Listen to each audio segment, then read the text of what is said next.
अभिवादन करून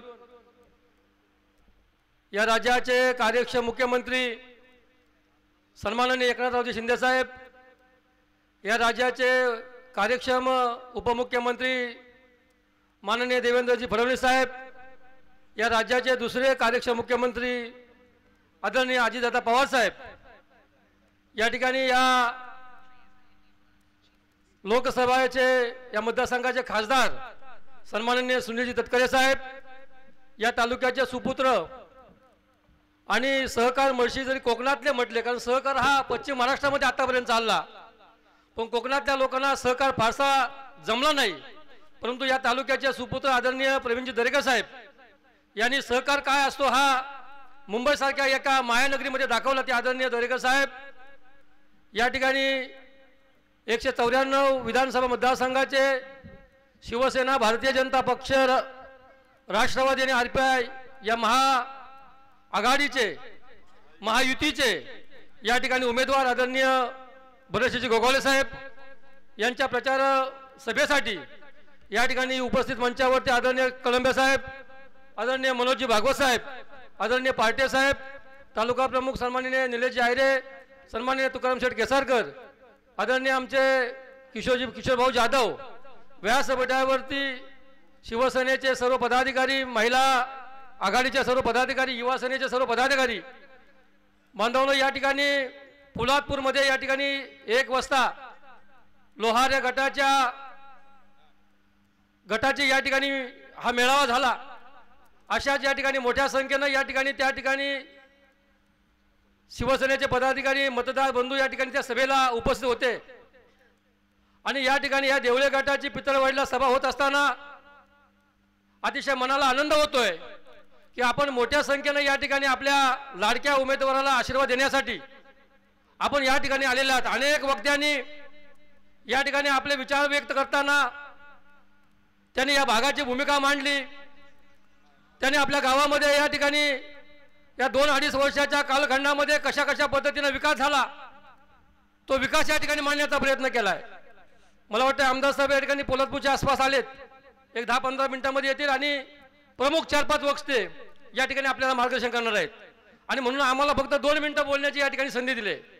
हे खरं आहे, जे वास्तव आहे, जे सत्य आहे, जे शाश्वत आहे ते नाकारण्याची आवश्यकता नाही आहे.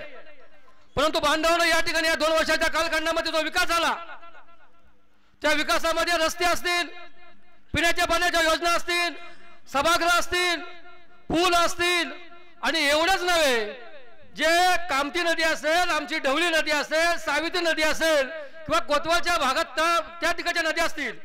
कोतवाल भागामध्ये मोठ्या प्रमाणावरती धरणं आहेत आणि आपल्या भागामध्ये या ठिकाणी बांधारे बांधले जे शाश्वत आहे, जे बांधारे बांधून त्यामध्ये मोठ्या प्रमाणावरती पाणी अडवा, पाणी जिरवा ही संकल्पना अगदी साधारणतः एप्रिल पासून जो आपल्याला तुटवडा येत होता त्या पाण्याची समस्या या ठिकाणी दूर व्हावी अशा प्रकारची भूमिका या ठिकाणी सामान्य कार्यकर्त्यांनी, महिला भगिनींनी या ठिकाणी नेतृत्वाकडे मांडल्याच्या नंतर त्यांनी सामान्य माणसाचा आवाज काय, सामान्य माणसाची आशा काय, त्या माणसाची अडचण काय, समस्या काय ही त्यांनी हेरली आणि तशाच पद्धतीच्या विकासाला चालना दिली.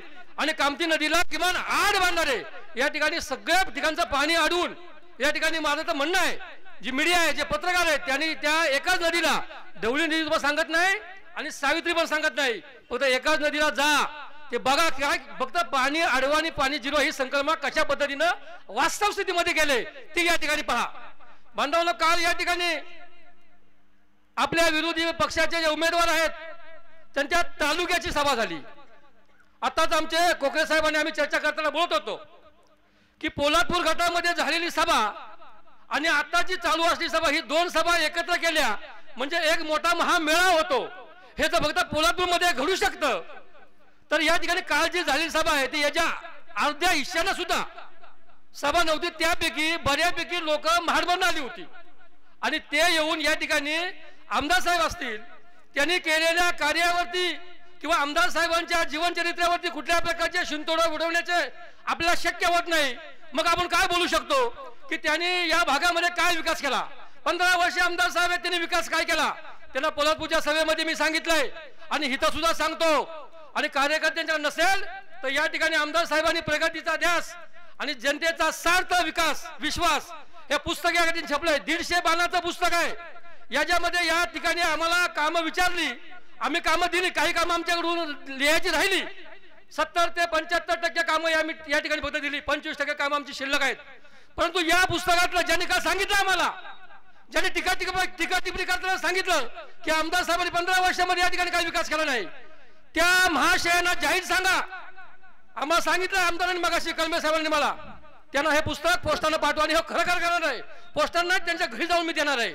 या पुस्तकातलं एक काम जरी खोटं असेल ना, तर तुम्ही म्हणाल ते आम्ही पाहिजे तर भोगायला तयार आहोत. एक काम तुम्ही आम्हाला विकास ही भाषा शिकवता, अरे आपल्याला करता येत नाही आणि दुसऱ्यानं केलंय ते सांगता येत नाही, हे बोलायचं की टीका तुम्ही करायची. आपण आपला दर्जा काय, आपली योग्यता काय, आपली लायकी काय आणि आपलं वजन काय, हे प्रत्येकानं आपली आवक काय त्याच्यातच आपण राहिलं पाहिजे.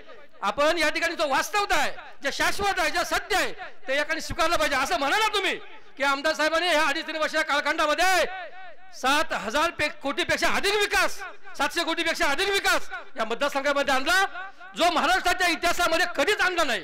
तुम्हाला त्याचं माझं एक उदाहरण सांगतो. बोरज फाटा, चाळीचा कोण, गुडेकर कोण, मोरेवाडी, खोतवाडी, इकडे फक्त 428 मतं आहेत. बूथ आहे आमचं गुडेकोणला. 6.5 कोटी रुपये दिलेत रस्त्याला. किती दिलेत? 6.5 कोटी रुपये माझ्या रस्त्याला या ठिकाणी दिले. टेंडर झाले, वर्कआउट झाले. चिखली, आडवले ते परत खोतवाडी या ठिकाणी रस्त्याला 4.5 कोटी रुपये दिलेत. किती मतं आमच्याकडे आहेत? तिथं मतं मोजली जात नाहीत, तिथं माणसं मोजली जात नाहीत, तिथं फक्त माझी सामान्य शेतकरी राहतोय, माझा एक जो ज्याला आधार नाही, तो माझा जी समस्या आहे, त्याची अडचण आहे, ती अडचण सुटली पाहिजे. अशा पद्धतीचा विकास, अशा पद्धतीचा ध्यास आदरणीय आमदार साहेबांनी आपल्या विकासाच्या माध्यमातून दिला आहे. आणि म्हणून या ठिकाणी हे पुस्तक जर शिवसेनेच्या पदाधिकाऱ्यांना मिळालं नसेल तर हे पुस्तक तुम्हाला निश्चित रूपानं तालुका प्रमुख किंवा आमच्याकडनं मिळेल. आणि हे जे कोण महाशहाणे आहेत, या आमदार साहेबांनी काय विकास केला नाही, त्यांना या ठिकाणी ही पुस्तकाची भेट द्या आणि त्याला सांगायचं 20 तारखेपर्यंत तू अभ्यास करत बस, आणि ह्याच्यात तुला एखादं काम खोटं आढळलं तर तू आमच्या संपर्क साध. तुम्हाला एवढंच या निमित्तानं बोलतो. बऱ्याचशा वक्त्यांनी आपले विचार मांडलेत. अगदी शेवटचं वाक्य सांगतो. 20 तारखेला आहे मतदान, 20 तारखेला आहे मतदान आणि आपली निशाणी आहे धनुष्यबाण. एवढंच या निमित्तानं सांगतो. जय हिंद, जय महाराष्ट्र.